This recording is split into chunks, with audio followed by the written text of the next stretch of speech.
Selamat siang rekan-rekan semua. Di video kali ini saya akan membahas beberapa penyebab mesin overhead.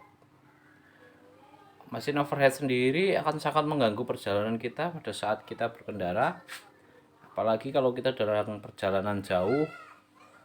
Dan di saat itu kalau mesin overhead ini biasanya mesin akan mati mendadak ya. Dan kalau untuk cara awal ngatasinya mesin pada saat overhead, mending kita diamkan aja mesin sampai suhu dia normal. Kalau air radiatornya habis baru kita isi setelah dingin ya, jangan sampai ketika panas malah kita isi air, nanti akan mengakibatkan silinder head itu melengkung. Oke, itu kita bahas di video selanjutnya nanti. Nah, untuk ini saya akan membahas penyebab mesin ini overhead. Nah, pastikan yang pertama itu pastikan si radiator ini tidak ada kebocoran. Radiator ini tidak ada kebocoran dari bawah, kanan kiri, atas bawah itu tidak ada kebocoran yang menyebabkan si air radiator ini berkurang. Nah, ketika tidak ada kebocoran juga, nomor 2, pastikan radiator ini sirkulasinya lancar dan tidak mampet. Jadi umpama saya sendiri ya, ketika ngecek itu radiator ini kotor atau mampet itu biasanya saya cek di sini aja. Nah, ketika airnya ini masih bening, hijau, ini enggak ada ya, maksudnya coklat-coklatan karat kayak gitu, saya kira ini aman dan masih layak untuk, ada kemungkinan mampet cuma hanya persekian persen ya. Nah, yang ketiga, pastikan selang atas dan selang bawah itu masih dalam kondisi bagus. Nah, untuk tanda-tandanya itu saya pernah udah bahas itu. Biasanya ini kalau digas itu kempot, itu tanda-tandanya selang ini udah mulai jelek ya, yang akan mengakibatkan si sirkulasi air yang masuk ke mesin akan berkurang. Jadi ngempot gitu loh. Nah, selang sendiri ada juga yang pernah ngalamin itu bocor di antara klem ini. Klem, klem. Pastikan klem ini dalam kondisi bagus ya. Jadi ketika ini udah mulai berkarat atau mungkin udah mulai rusak, silahkan diganti. Kalau menurut saya penggantiannya itu ketika kita ganti selang radiator dan klem harusnya paket. Jadi biar yakin gitu loh kalau emang udah baru semua. Nah, yang selanjutnya adalah air radiator. Pastikan air radiator itu dalam kondisi jernih, tidak ada karat, tidak kotor. Masalahnya kalau air radiator ini kotor ya, akan jadiin si radiator ini mampet, dan otomatis kalau mampet ke radiator kan jadiin si sistem pendinginannya tidak maksimal ya, yang akan jadiin si mesin ini overhead.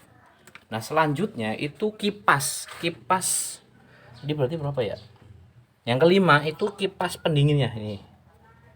Kalau ini saya sebagai contoh mobil Kijang ya, masih punya model Viscofan. Nah, pastikan si kipas ini berfungsi dengan baik, dan apabila si Viscofan ini olinya udah gimana ya, udah layak ganti atau berkurang, selanjutnya kita kuras dan kita ganti. Saya udah pernah bikin video ini, nanti saya tulis di rekomendasi atas. Nah, ini kipas radiator, pastikan ini berfungsi dengan baik sehingga si panas dari radiator ini bisa kebuang panasnya lewat ini, kesedot panasnya lewat si kipas radiator ini.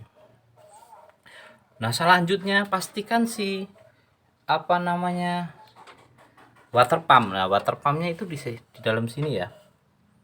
Nah, ini kelihatan nggak ya? Nah, ini si water pump ini masih dalam kondisi bagus. Nah, di water pump itu sendiri itu, nanti saya kasih gambar video gambar water pumpnya. Di water pump itu kan sistemnya ada baling-baling ya. Nah, baling-baling itu semacam kayak turbin kayak gitu yang si muter si airnya. narik si airnya masuk ke mesin ini tadi. Nah, pastikan si sistem si water pump ini tadi masih kondisi bagus. Tanda-tandanya gimana ya?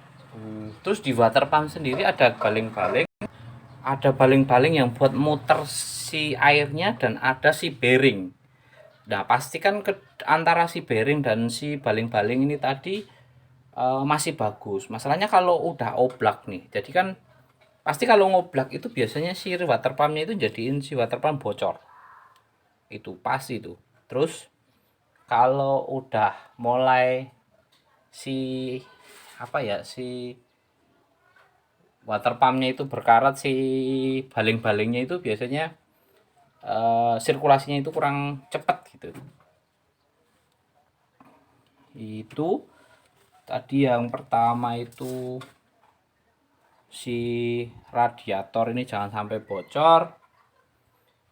Kedua, pastikan si dalam radiatornya sendiri tidak mampet, sirkulasi lancar. Terus selang dan klemnya ini pastikan dalam kondisi bagus. Kalau udah selangnya ini udah mulai kurang bagus, silahkan diganti dengan yang baru. Harganya nggak mahal-mahal amat, sekitar mungkin berapa ya, 50 ribuan lah. Yang selanjutnya tadi untuk air radiator pastikan dalam kondisi bening, tidak berkarat. Terus si sistem pendinginannya si kipas ini tadi harus berfungsi dengan bagus, jadi semuanya itu keterkaitan ya. Terus water pump juga harus kondisinya normal. Jadi kalau semua dalam kondisi normal, saya kira ketika kita perjalanan tidak akan terjadi masalah ya.